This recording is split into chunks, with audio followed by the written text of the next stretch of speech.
I certainly wasn't feeling broken open with love.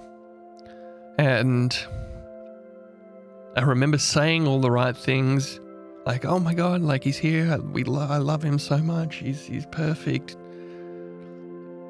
But, you know, somewhere inside of me, I was thinking, okay, maybe I just got to be patient and wait for this connection to come because I'm not feeling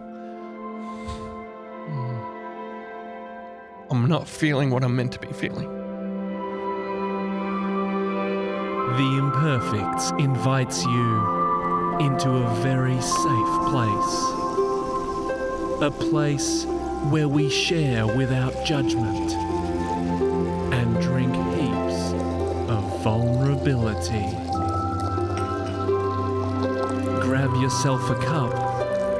This is the Vulnerability House.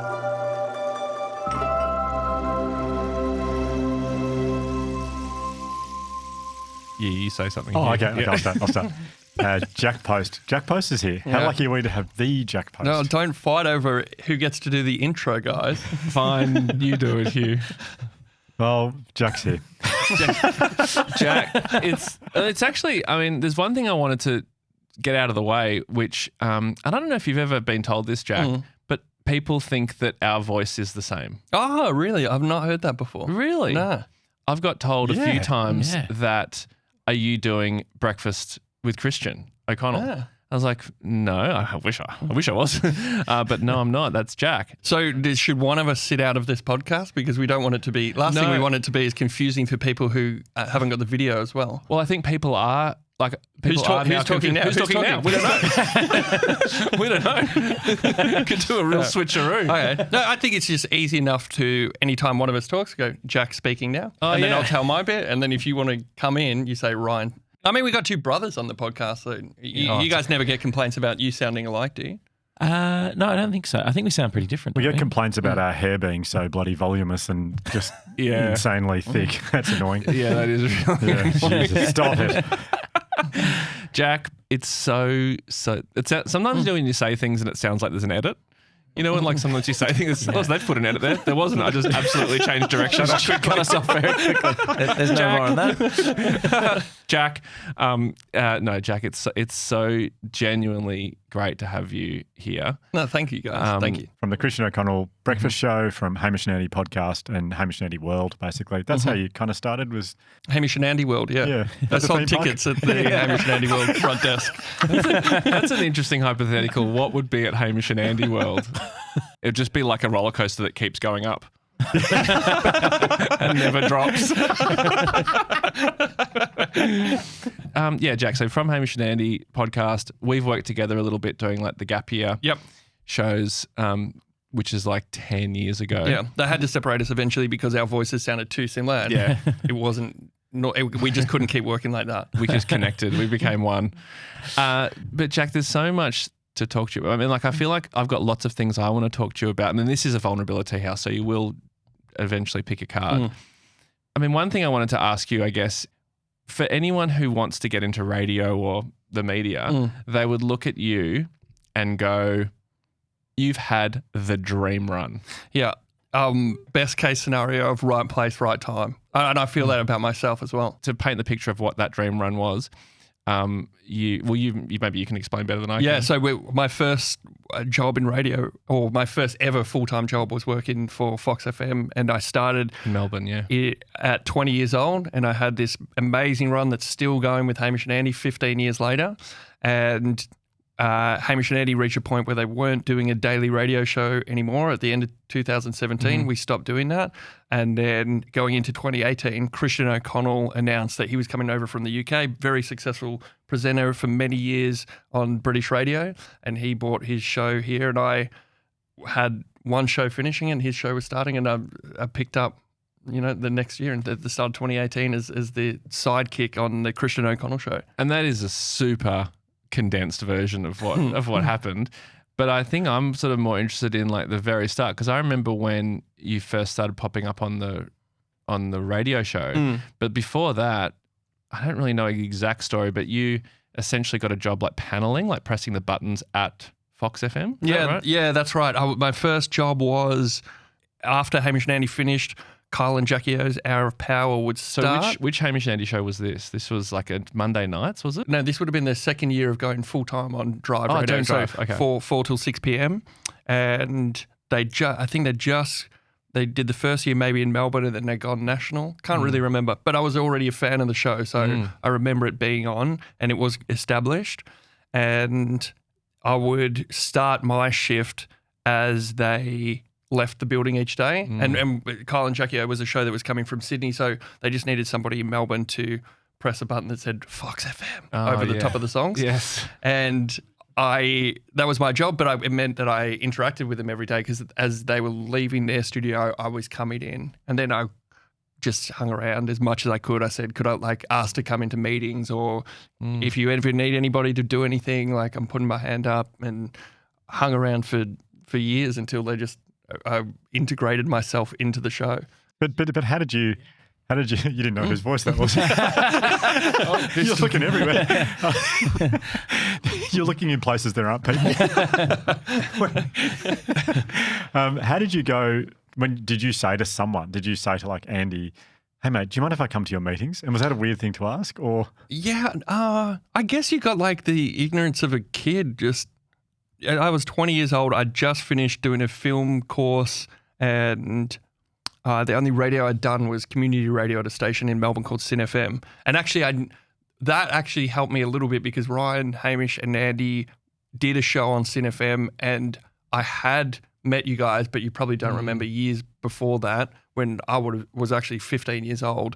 So I was able to say like, oh, we sort of know each other. We've come from the same spot. If there's anything We're I both can alumni. So it was just like hanging around until I had an opportunity, and then eventually the guy who presses the buttons went on holiday, and then that was the first time that I filled in for a guy called Giggling Ben. Oh, that's right. Yeah. Ben, yeah. And I just he is probably doing a podcast right now, going, "I shouldn't have gone on that fucking holiday." Ben. You would unknowingly hear Ben a lot. He's one of Australia's most famous voiceovers. So you would hear his voice, but maybe not know it's him. But He's rapped. He went on a holiday. Yeah. he very much had good stuff still to do. And I just kind of was like at the right spot at the right time, willing to put my hand up and say I'll do anything and work for free. And yeah, it's like I feel like I want to say, and this is a weird thing because this isn't actually leading to anywhere, but at that time when you started being on the Hamish and Andy show, I was so jealous because I was sort of waiting for the call up. Yeah, like right. in the background. Because you guys used to do why didn't you join this show at the start? Because when I was doing let's get the boys on the phone and make this a really good episode. Because I remember my first ever memory of you guys is the three of you at Sin FM, this tiny little community radio station, and it was always the three of you together. And then I left there, I'd gone back to school, and then all of a sudden, like, Hamish started popping up on Spicks and Specs and in different places, and then this radio show started to get really popular. And the reason it was kind of circumstantial because they were both. Well, Hames was working at Fox, working like as a writer on the Breakfast Show, I think, at the time for a bit, and then Andy started working as a panel operator, and so they were both in the building, and then they became really good friends at uni, and then they started doing comedy, and they did a stand-up show together at the comedy festival. And so then they sort of found this chemistry that just worked really well in that style of thing. And because they were both like really wanted to do radio, it just sort of happened that way. But then because we were still working together and we were still making stuff together, I just sort of kept thinking, this is just my entitled brain from the time, just thinking like, oh, surely soon they'll just like bring me into the fold. Get me on, yeah. and give me a role. And I think that's probably why it had to be somebody like me who because it wouldn't have made sense to bring you in and then not put you in the name of the show or like not give you as... It makes complete sense, but like my 6-year-old brain or whatever, I'm like, I see like this Michael Cera guy jump in, is like, why him? I'm here. Good question. But it's like when you know Hames and Andy, you're you're the perfect person to be on that show. Like the dynamic just works. And I so think well. it's probably more gradual than people think. Like it wasn't just like one day I sat down and they had a meeting and like, oh, we're going to put you on the show now. Yeah. It's very like, maybe once a week I would say something, and then it slowly got more and more, even till the point where we weren't doing once a day radio anymore in 2017. They were still, every time I spoke, saying, Jack, you can put your microphone on to contribute. Whereas now the podcast, like, it's a three-way I'm now. talking all the time. Yeah. It's been a great evolution. You're like the roller coaster, the upwards roller coaster that never comes down. You're a huge part of that. Like you are I listen to the show, I listen to every show, and your role becomes more, you're just like, it's pretty much the three of you now. And you're amazing at it. Thank you, guys. Thanks. They keep saying, like, they keep asking me, like, should we invite Ryan in yet? And I keep saying, nah, it's not. It's just not right. Not the right time. We'll know when it's right. Let's give it 20 more years, and then we'll double check. Should we do a card? Yeah, let's pick a card. No edit, just straight. All right. Do I shuffle or do I just deal? Just deal. Yeah. What compliment or accolade did you receive that you felt you didn't deserve? What do you feel ashamed of? What were you embarrassed about as a teenager? Wow, that would be a long podcast. Let's do it. Because I've got nothing to add. So,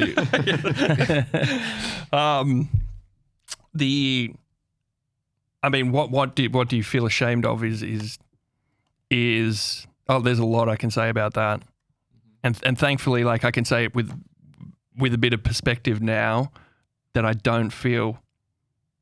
Well, I actually can say that I don't associate this story with shame anymore, but there was a lot of shame involved in this. And it starts with Bianca and I have a son, Gordon, who's 2.5 years old, and he's the best. He's such a beautiful, bright, smiley, funny, curious legend. I absolutely love being his dad. But there was a period over a few months or out to a year, a couple of years ago, that I couldn't say that.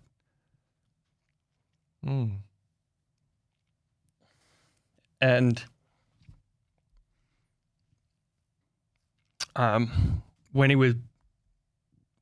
after he was born, I had postnatal depression, and while he was fine and healthy and perfect, I was not, and I didn't know at the time it was postnatal depression, and I was not ready in the slightest to have that. Didn't plan for it. No. Okay, first of all, just thank you for saying that. I've never heard. I'm not sure if I've heard anyone say that. I've definitely never heard a man say that, and that is huge. So thank you for saying that. And I always think about when we're doing this podcast, I try and think about who it's going to resonate with, and I just think there's a big portion of people that's an important thing for them to hear right now. So amazing to share. Yeah. What is that? Well, I mean, right. So you joke like I wasn't ready I didn't plan for postnatal depression, and of course I didn't. But it is something that you hear so often about new mums that they're very susceptible to it. So as Bianca and I were getting ready for Gordy to come, we even had a discussion about like these are some of the things you could feel afterwards, and the irony that it was me who felt that, and also the shame of feeling as the dad that you are the one that can't cope when you watch your partner go through so much during pregnancy and labor and being a new mum. There's so many demands on. I found it. I felt a lot of shame around it, around having it, around saying that I had it, or for a long time I didn't say I had it. For a long time I didn't know what it was. Yeah. I'd not had anything like that before.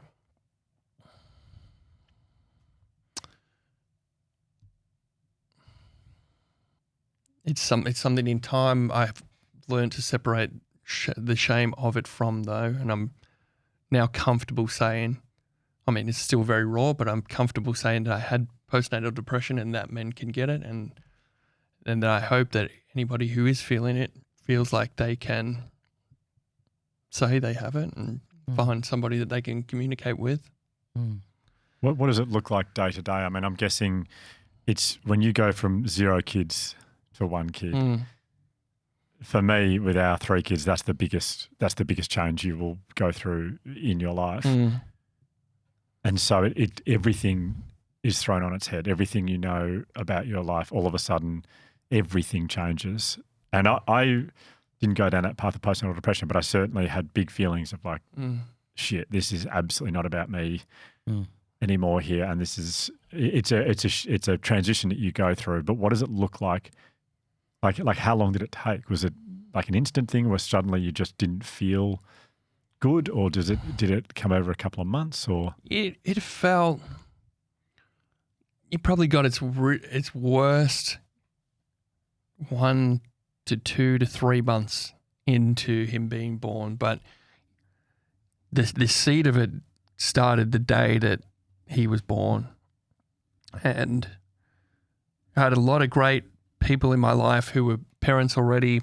I knew a lot of great dads, Christian O'Connell, Hamish Blake, friends of mine that I went to school with. And the thing I heard a lot before becoming a father was, this child will be born and you'll hold them in your arms and you'll feel a love that you've never felt before in your life. You'll be overwhelmed with what you feel, and it won't even feel like the love for your partner. It's something new, a connection that you can only get through child and parent. Your heart will break open with love. So that was a lot of pressure. The pressure, that was the expectation going in. And when he was born, I remember seeing him, and the first thing I thought was, wow, he looks so much like me. He looks like me. He's like a tiny little baby version of me. And something about that was deeply unsettling. Gosh. Wow. Wow. That you felt that immediately. Something in me was saying, like, this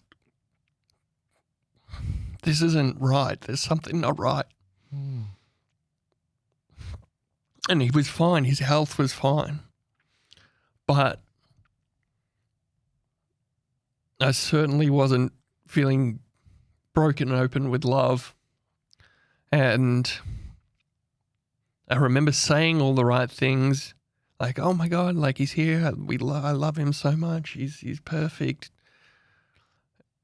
But, somewhere inside of me, I was thinking, okay, maybe I just got to be patient and wait for this connection to come, because I'm not feeling. I'm not feeling what I'm meant to be feeling. Gee, that's so confronting.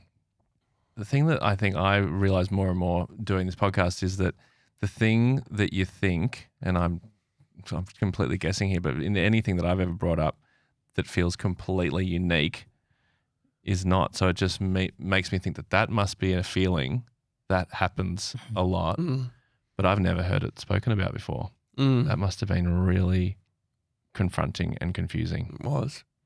I don't know how you guys felt when you're both I can relate. fathers. I can definitely relate to that. When my child was born, both of them, I didn't think they looked like me at all. The way you described your son looking like you, when you saw yourself in him, did you only see things you weren't proud of, or did you see the good things about yourself? I couldn't put my finger on it. I just, I felt like I was looking at a miniature version of me, and I didn't like that for him. I don't know, not like because I thought he'd get curly hair and a big nose, but just like something about the familiarity of it was confronting. Yeah. But no, I couldn't pinpoint. Also, at this time, I'm trying to suppress all these feelings because I don't know what's going on. It's an overwhelming time anyway. So my plan was, okay, just like chill with that, be patient and wait for the right feelings It'll to come. happen. Yeah. But, days and weeks went by and it wasn't coming. Sorry to interrupt. Were you telling Bianca this at the time? I think I started by saying like, I don't, probably dipping a toe in by saying things like, I don't feel like I have the same connection with him that you do. But that's kind of hiding behind, but then she probably thinks like, well, of course, like a mother has a different connection. She's breastfeeding. Like there's a built-in connection that they have in those early days of his life anyway. So for me just to say, I don't feel like I'm getting the connection that you're getting probably wasn't the full extent. Like my true fear was like by some genetic mishap or something's gone wrong. Like I don't love my son. And that's not something that I said out loud for a very long time. And was Bianca telling you how much because those first few weeks are pretty intense time for any couple. And one of the things that I think for me it was incredibly bonding was the shared dialogue of like what we're going through. Was Bianca telling you about how much she's feeling this connection she's never felt before and love and stuff like that, and you felt like you couldn't match that, or was it? Not in a way that I felt like it was being rubbed in my face. No, I think my fears were coming from somewhere like an expectation that I had that wasn't being met rather than witnessing something. Like they obviously had a connection at the start. Like, and then it was from there is a pretty slippery slope of things getting worse for me. And I felt like I was getting further away from where I was hoping to be than getting closer. Yeah. Was there ever a thought of like, get me out of here? Yep.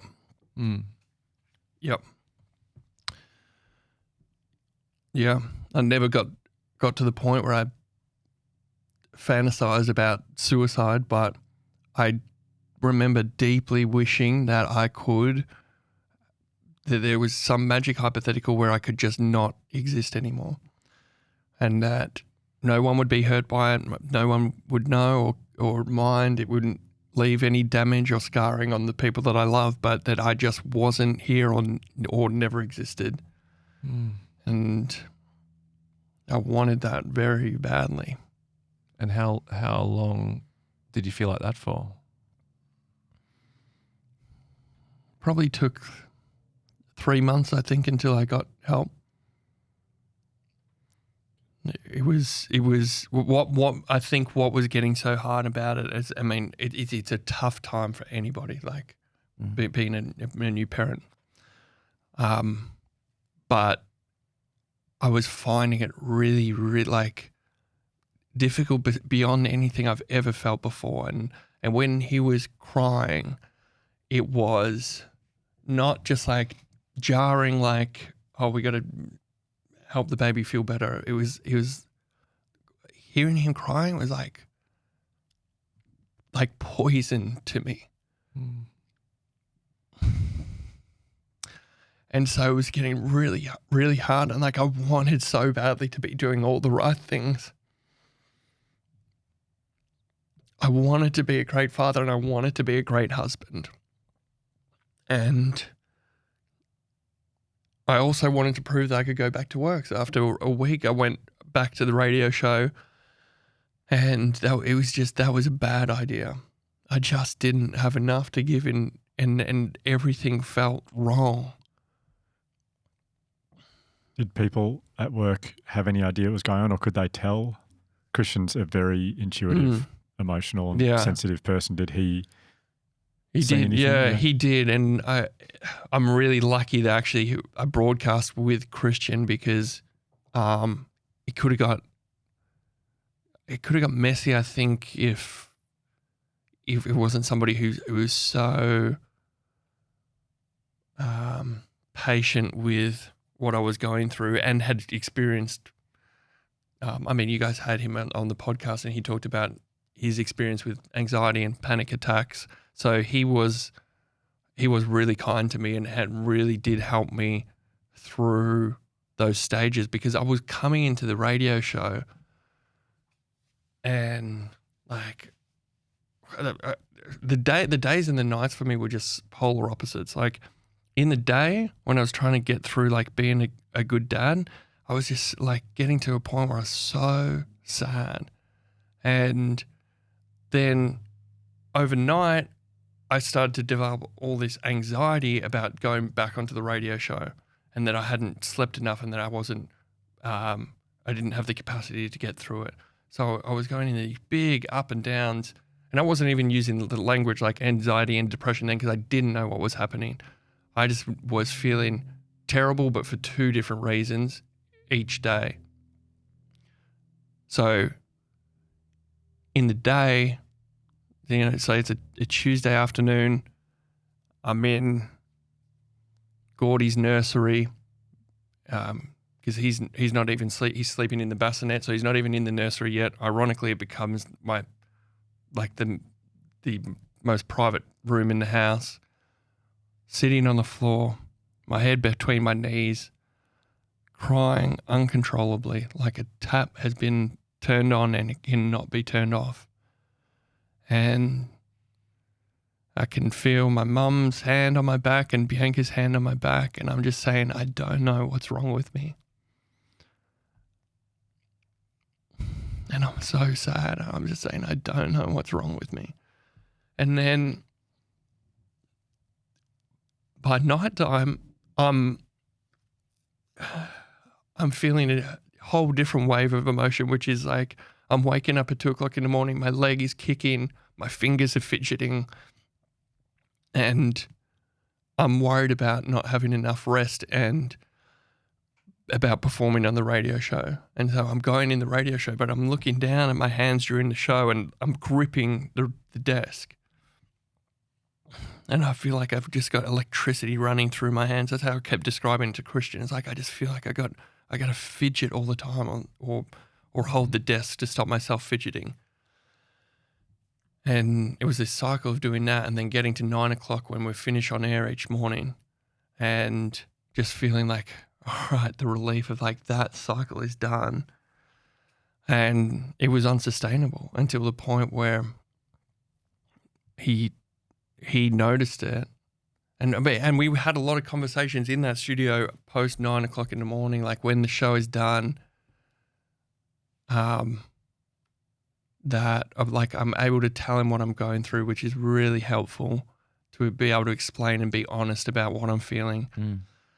And he's trying his best to make it easy for me to do the show. He's saying this is a safe space. You don't need to do anything else than just come in, have a conversation, and then go home and do what you need to do for the day. So for a while, I'm persisting with the radio show because I do feel like it's a safe space, and despite all these feelings, I'm still having moments of being able to be funny and laugh along with the show. But it's depleting me day after day. And there's one Friday we get to 9:00 and I just don't have the energy to even hide it anymore. And the tears start flowing in this radio studio when the mics have gone off. And I'm just so thankful that Christian is the one that I'm sharing this studio with, because he knows, he's been down a path like this before. And so I remember him putting his hands on my shoulders and saying to me, you got to take time off the show.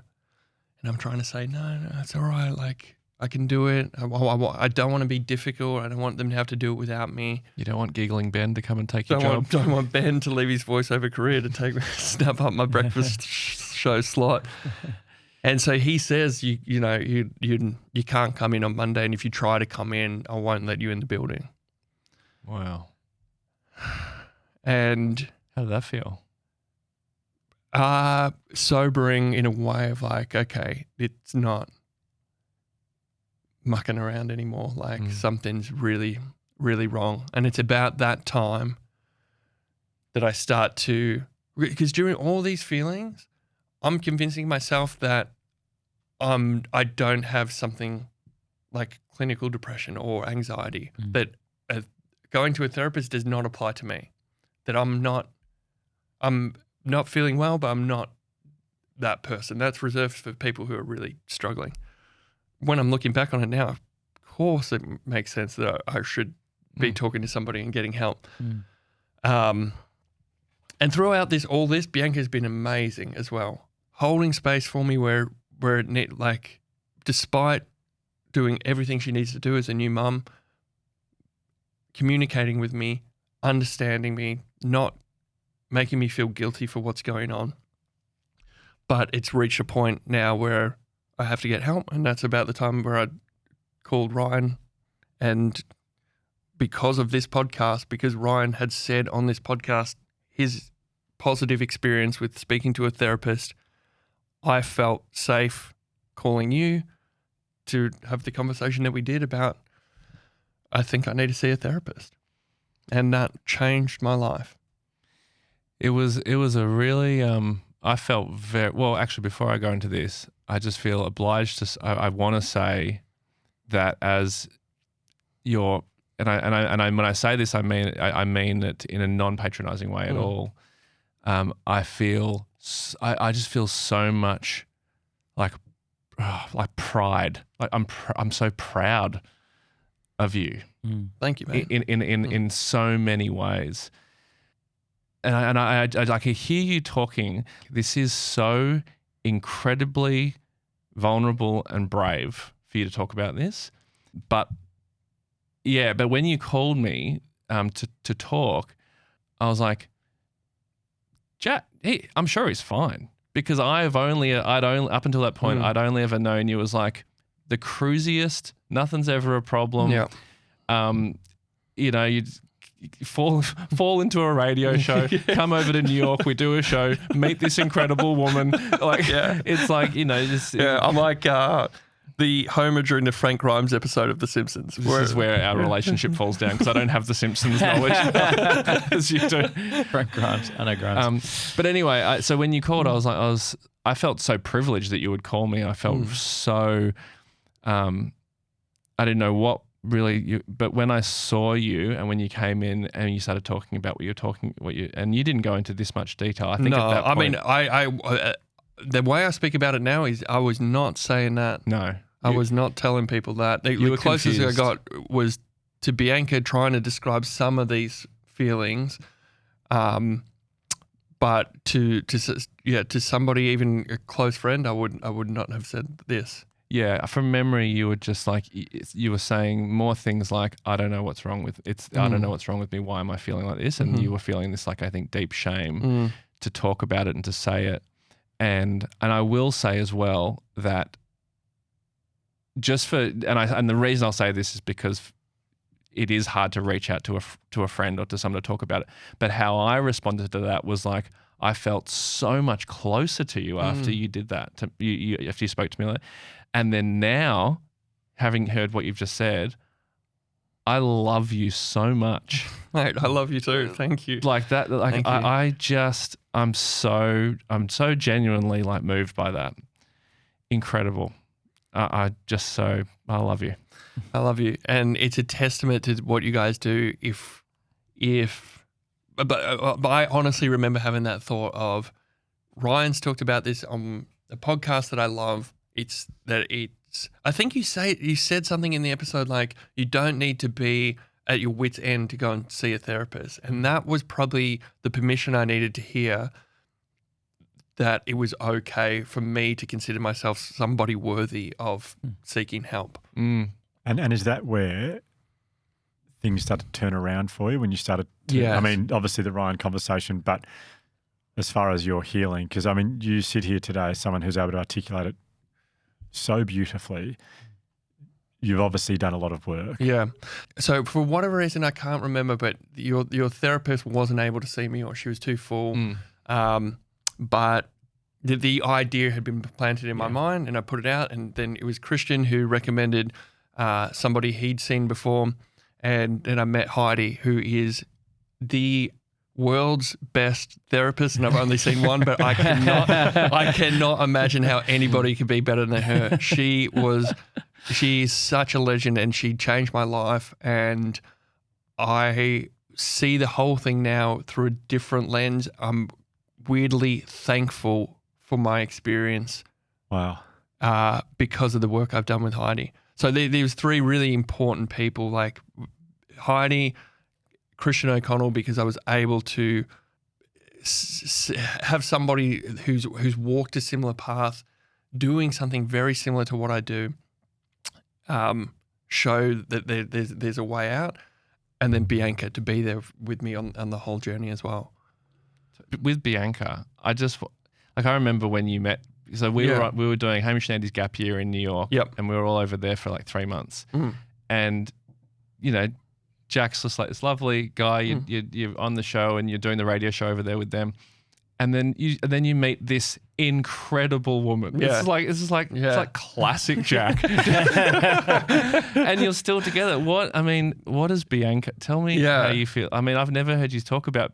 I mean, I've never asked you like, how do you feel about Bianca? Because obviously you love her. But I would love to hear you say like what she.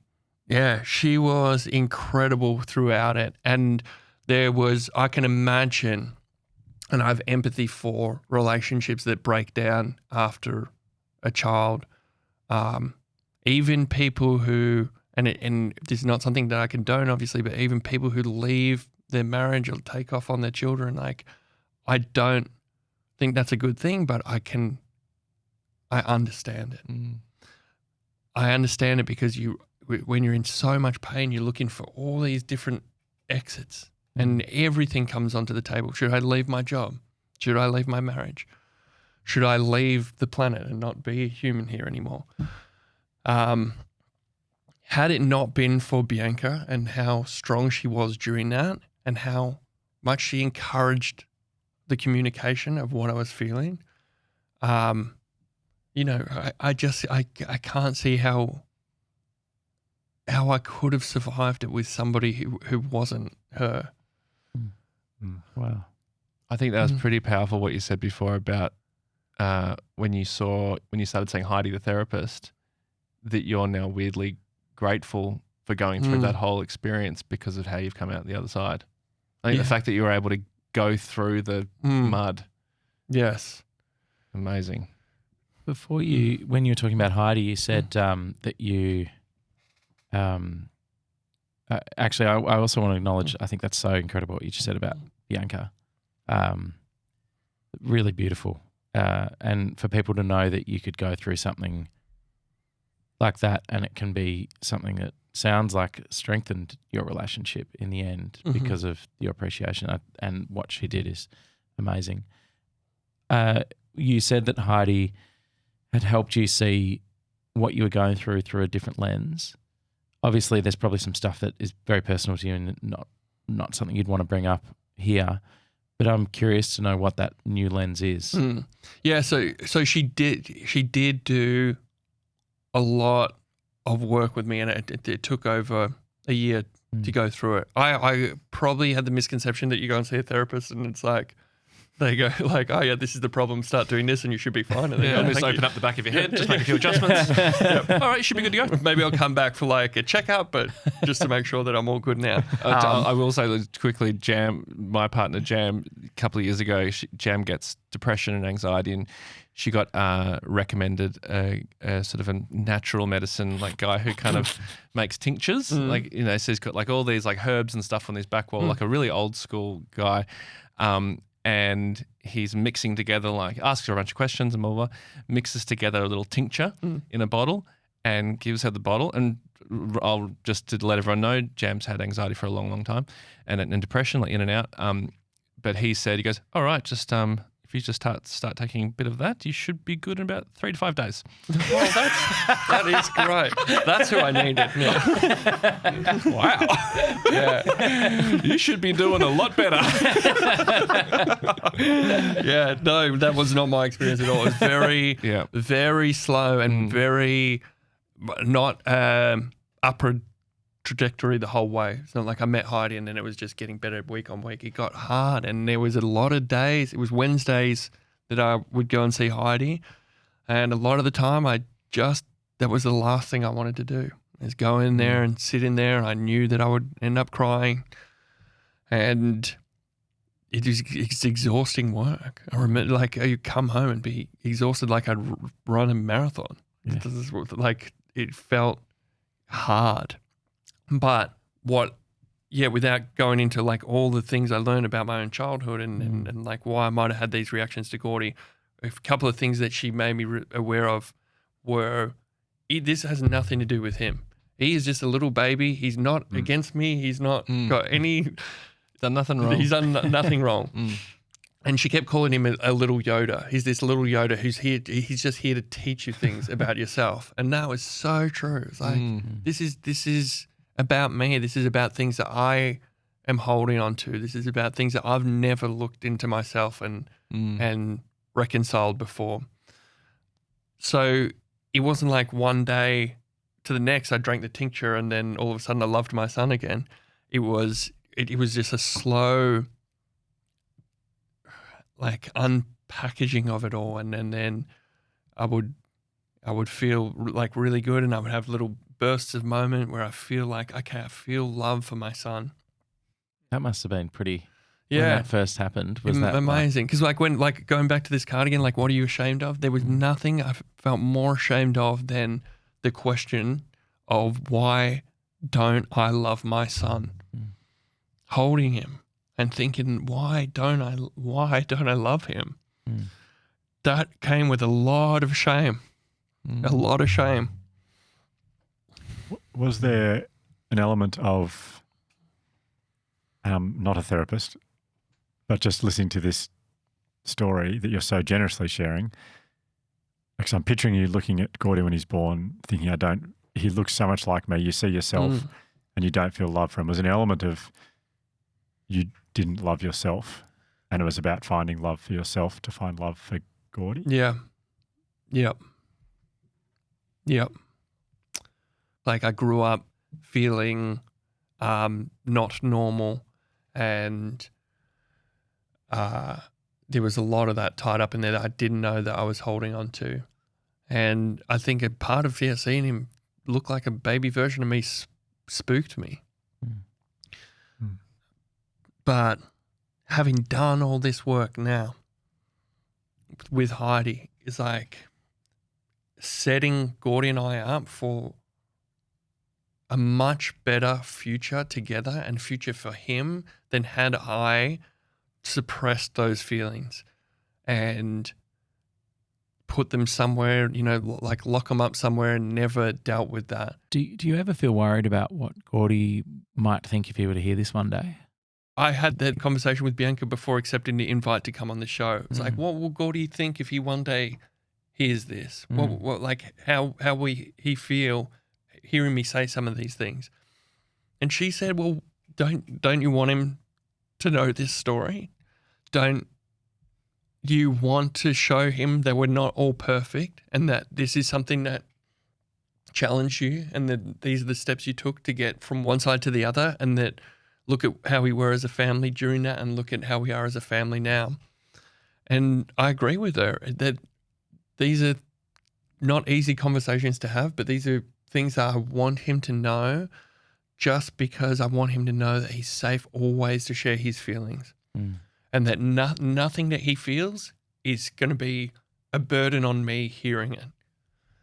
So if going through this means that I've learned how to sit in uncomfortable feelings and be with them, then it was worth it so that I can have that experience with him as he grows up. Can you? Amazing, mate. It's just so beautifully articulated. What do you love about Gordy? Like now, I'd love to hear you talk about him. He's now. the best. Right now, he's dressed as a cow at daycare because it's book week. I didn't know they started book week in daycare, but I didn't, and I dropped my kids off undressed in outfits, and I was the shame of them. He's a legend. He's so much fun, man. Like that's the thing as well. They get more fun as they grow up. So you engage with them on a different level as they start to develop language and they start to, like, he's getting funny and like doing funny things, and every day is, I mean, you guys would know as parents, like every day they're doing something different. Like that, you can't believe this speed in which they grow and which they learn new things, and something they couldn't do last week, now all of a sudden they can do. Something they couldn't say or articulate last week, now all of a sudden they're saying and doing. He's the best. I can't wait to go and pick him up dressed as a cow. One of my favorite things, honestly, guilty pleasure, is going to daycare and watching him over the fence before he realizes I've come to pick him up. The best. Just like, honestly, like watch him interact before he knows you're there to pick him up. I should probably check after, but I spoke to Chanel, Rick Davies' wife, Rick Davies, who we've had on the show. They live opposite their childcare. And she said on many occasions she's caught him like looking through the bushes in the front, just like staring at the kid for like an hour. Yes. And that's one thing that stops you from lingering too long. Is like, why is a man in running gear looking over the fence of a childcare? You want to let people know it's like, I'm one of the fathers. It's okay. I'm allowed to look. Yeah, you're one of the fathers. I'm only looking at my child. Just a telescope. Yeah. I had that exact experience on it was last night. I picked Elsie up from kinder, and I was like, well, look over the fence and see what she's up to. She was all by herself, and she was hanging over a plank of wood. Yeah. And I was like, okay, is she playing with anyone? And I thought, maybe she's sad, she's by herself. And she had a big smile on her face. And I was like, how long is this game of hanging over a plank of wood going to last for? 3 minutes I watched her for, just hanging over a plank of wood. And I was like, I think I need to go and stop this. What is going on? But I went to bed smiling, just thinking about her hanging over a plank of wood. So it's great. How does it feel to talk about your love for Gordy now? What does that feel like? Oh, I'm so thankful to be able to do it.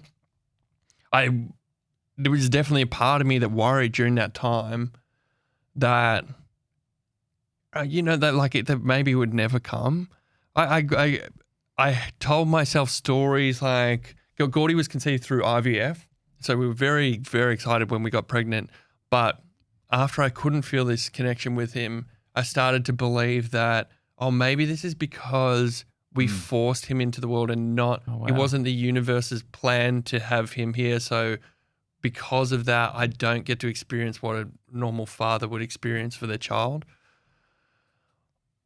Or for a genetic bad lottery, I just didn't get that gene or something that like I was meant to get. Maybe it's a 1 in 10 million chance, but I was just the unlucky one who didn't get it.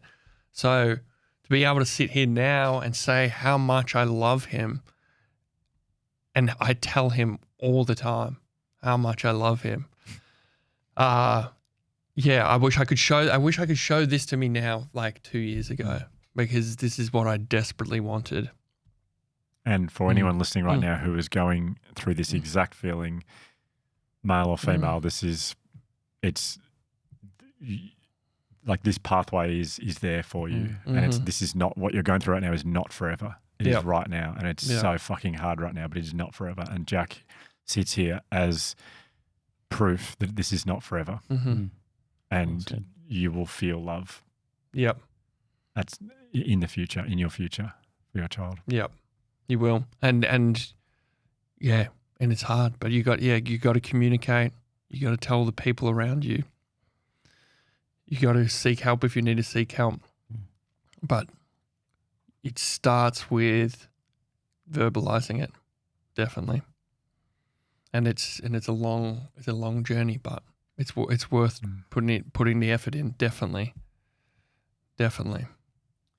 I think the trigger point, like the word, the shame, it just like what you've talked about today, just highlights to me how dangerous it is. Like that you overcome by such shame that stops you seeking help and going through this for so long. Like thinking of some of the reasons you were like inventing in your head for like why this must be happening.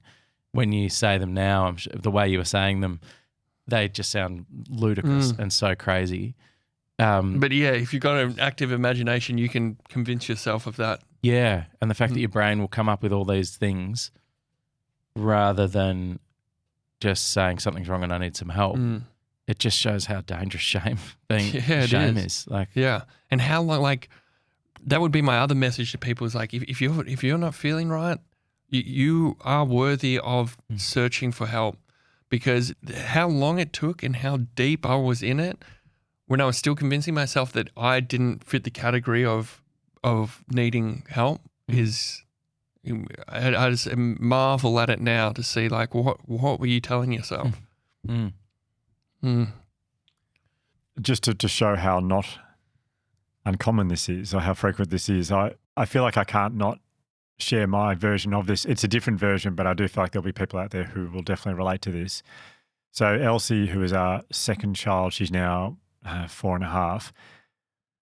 We are incredibly close now, and by virtue of the fact that Benji just insists that Penny puts him to bed every night, it's my job to put Elsie down. Like literally every single night, pretty much since she was about 6 months old, I've put Elsie down, lie in bed with her till she falls asleep, and she'll always come in to see me first thing in the morning. So we're incredibly close. But my version of this is that when she was born, she represented to me extremely hard work, because I'd forgotten all the sleep deprivation that happens with a new baby, and I'd forgotten all the sacrifices that you make as a human being when you have a new baby in your life, and it all just came rushing back to me straight after she was born. She was a terrible sleeper, and she would be up every hour on the hour for the first 6 months of her life.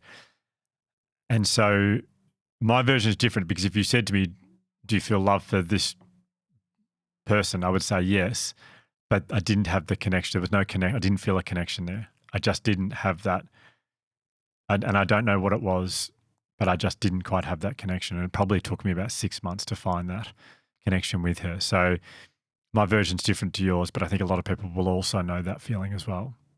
Yeah. Yeah. Tell me if this feels like the best way I could describe it is looking after Gordy during that stage before I felt that connection was like a hypothetical where you had to look after somebody else's kid. So of course you want the baby to live and survive and get everything it needs, but beyond that, there was no special connection, no father-son bond that you wouldn't otherwise get from a random child. And yes, and on top of that, I'd say also when things don't go well, so when they're screaming and crying or when they throw their food away, I just couldn't cope. Like I can't, because there's that disconnection, you can't cope with when you make food for them, they throw it on the floor. You can't cope. It's just too much. Yeah. Yeah. It only occurred to me when you were talking before, Jack, about that feeling of what the crying was like early on. And I'd never put two and two together, but I realized that when I was trying to explain to people what it was like when we first had Charlie, that like it's the toughest thing I've ever done, but the highs are something I've never felt before. And I used to describe that kind of buffers it. So you get this huge high because of this connection that helped me get through those low points. If I wasn't getting that, and like low points being like, we only slept for an hour last night so I can get through the day, or when you zoom out, it balances out a bit. Yeah, and I'm also getting the actual, I think there's probably something chemical going on there throughout the day where I'm getting this big high because of that connection that I felt from the start, which made that period so much easier because it was kind of buffering to all the hard stuff. If I didn't have that, that stuff, the tough stuff below the line would have been so fucking hard or to the point of impossible. And I just think it makes absolute, like, I don't know if this is at all scientific what I'm describing, but it just seems like going down a path that leads to postnatal depression seems like the most logical thing if you don't have that if I didn't have that buffering. Yeah. I think it's also worthwhile acknowledging something that I don't know anything about, but I assume this must be something that occurs occasionally to people when they're not the biological parent, but they find themselves in the carer role, or they find themselves as the parent, but not biological. I for anyone out there who's in that position, listening to that right now, who's feeling whatever you're feeling, just an acknowledgement of you and you as a parent. I think this question is relevant, but are you guys thinking of having another child? And if so, or if not, has this experience weighed into it? Like, is there a fear there? Yeah, great question. I think because Gordy came through IVF and that might be my dear love. We've just Bianca's turned up at the door and has just tried to walk in. Well, what a great time for Bianca to turn up, really. Yeah. Oh, yeah. Are we having another child? Yep, she's just trying to where if she can come in or not. Really amazing timing. Phenomenal timing. Hey, Bianca. We're recording right now. You've turned up at the most perfect moment.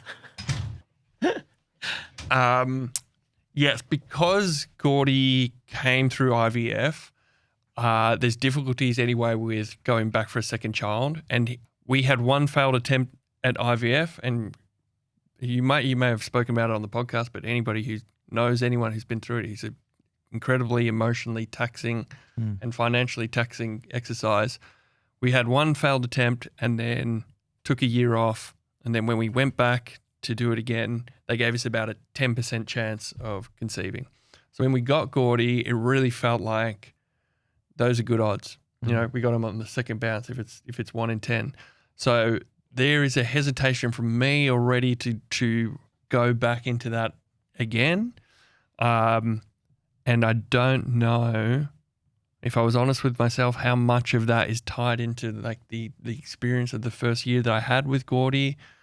There could probably be a little bit of hesitation from me because of that as well. I would love him to have another younger brother or sister, but I would also be content if Gordy was our only child.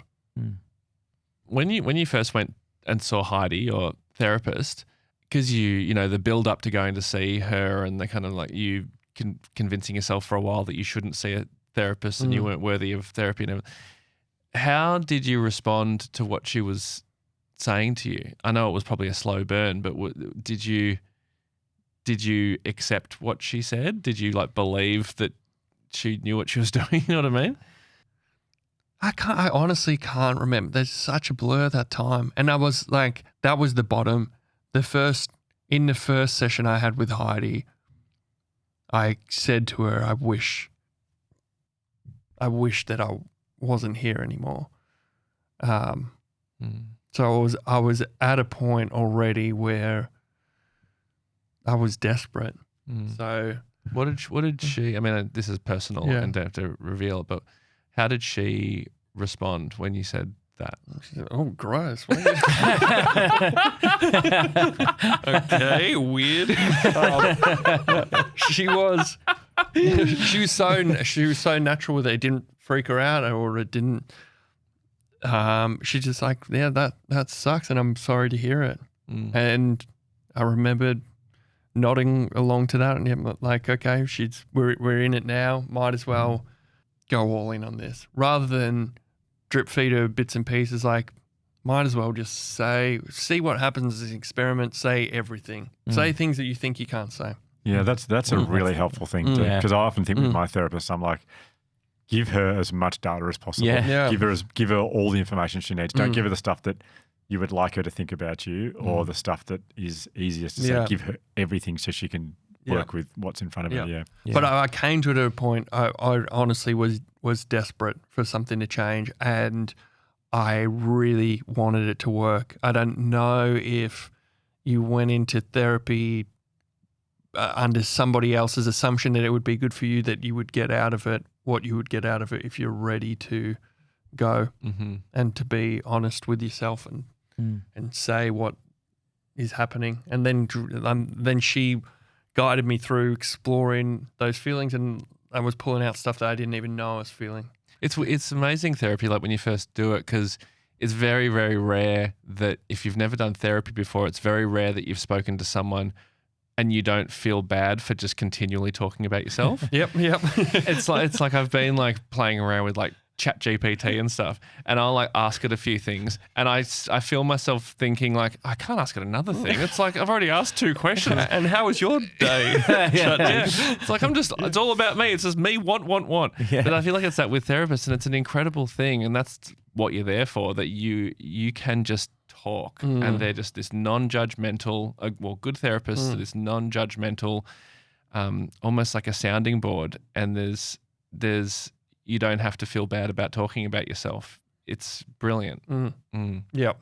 And I'll still like, I haven't seen her for a couple of months now. I'm feeling a lot better, but I still consider her honestly someone that I love because of the impact they had on my life.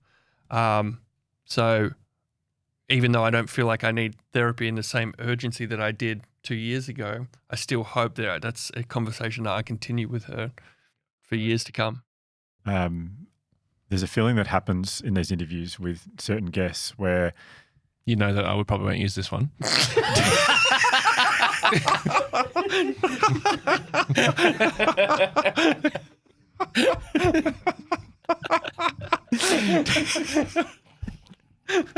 I disagree, but yeah.